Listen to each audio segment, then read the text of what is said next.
하늘에 계신 우리 아버지, 아버지의 이름을 거룩하게 하시며 아버지의 나라가 오게 하시며 아버지의 뜻이 하늘에서와 같이 땅에서도 이루어지게 하소서.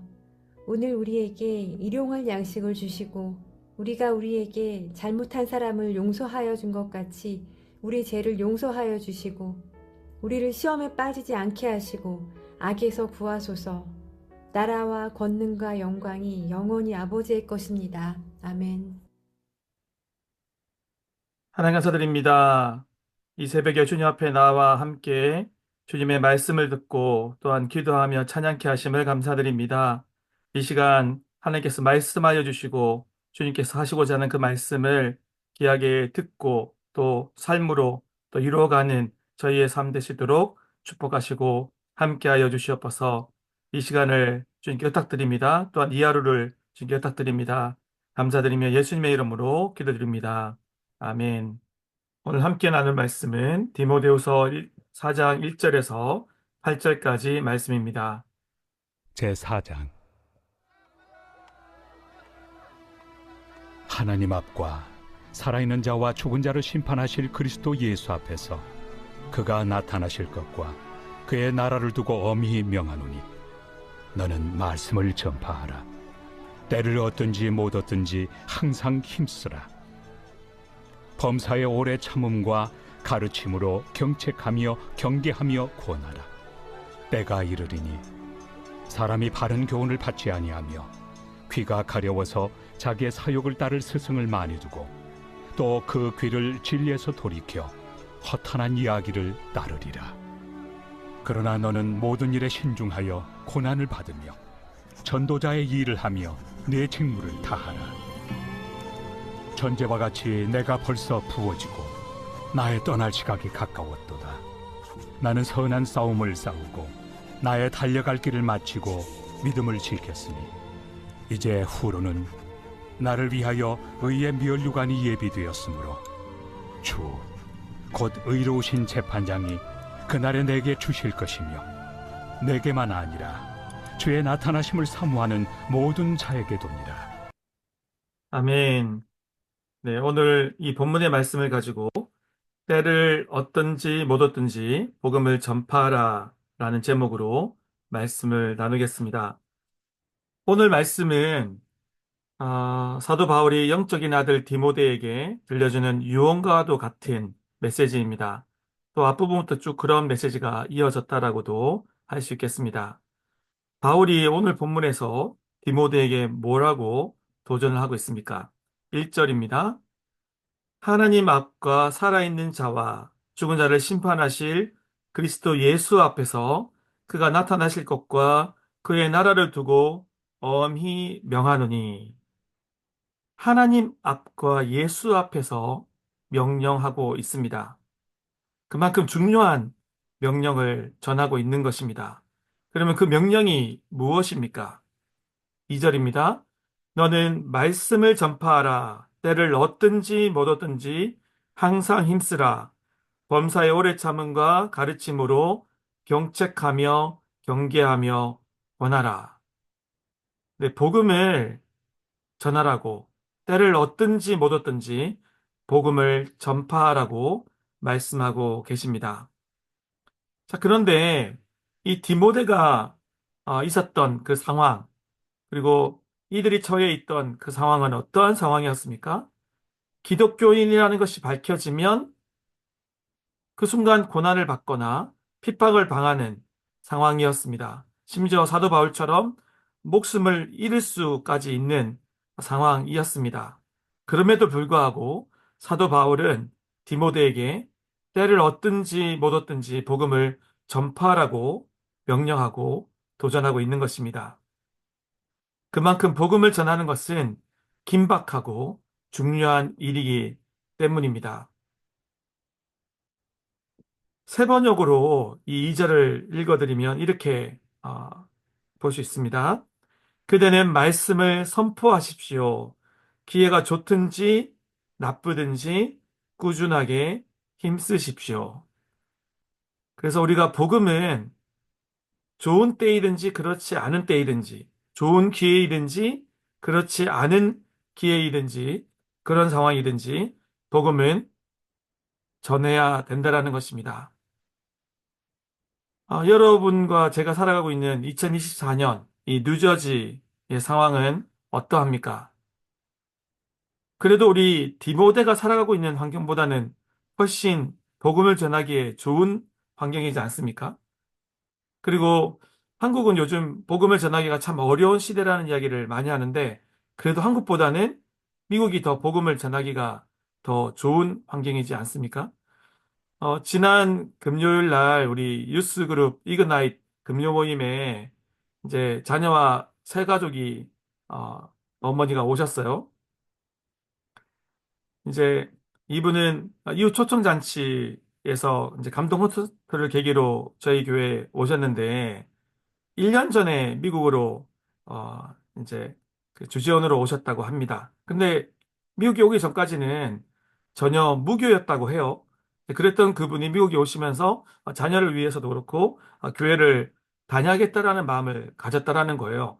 근데 요즘은 이전하고는 많이 좀 달라져서 이전에는 거의 대부분이 그러셨잖아요. 이민 오면 그래도 내가 교회를 가야지 이런 생각을 많이 하셨는데 이전보다는 좀 덜해지긴 했지만 그래도 여전히 이렇게 미국에 오시면 교회를 가야지라는 생각하시는 분들이 많이 있다라는 거죠. 근데 이제 이 가정을 어, 이제 초청하셨던 분이 우리 윤여원 자매님이신데 이 윤여원 자매님에게 누군가가 그 가정을 좀 교회로 초청하면 좋겠다라는 말씀을 하셔서 언제 이거를 말을 걸지 이제 그러셨다고 해요.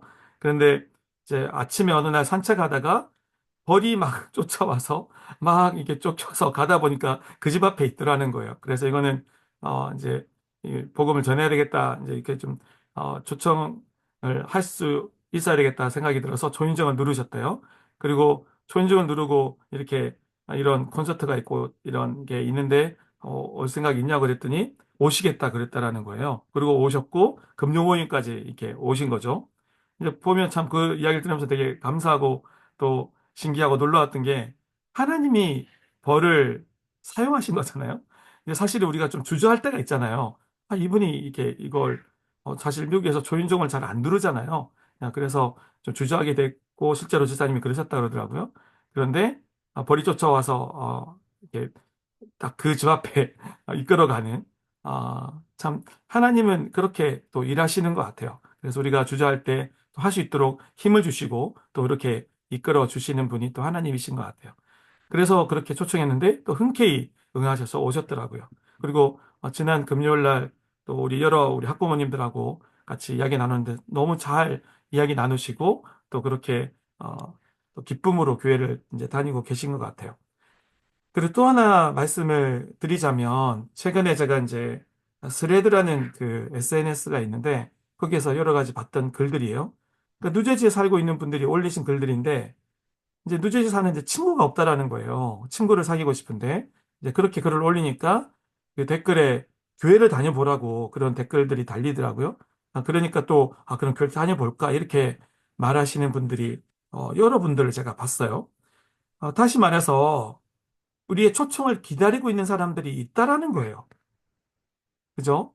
그래서 우리가 때를 얻든지 못 얻든지 복음을 전파하고 때를 얻든지 못 얻든지 또 기회가 될 때마다 또 기회가 되든 안 되든 사람들 만날 때 그렇게 참 내가 교회를 다니는데 참 교회 다니는 게 너무 좋다. 또 우리 새로운 게 얼마나 좋습니까?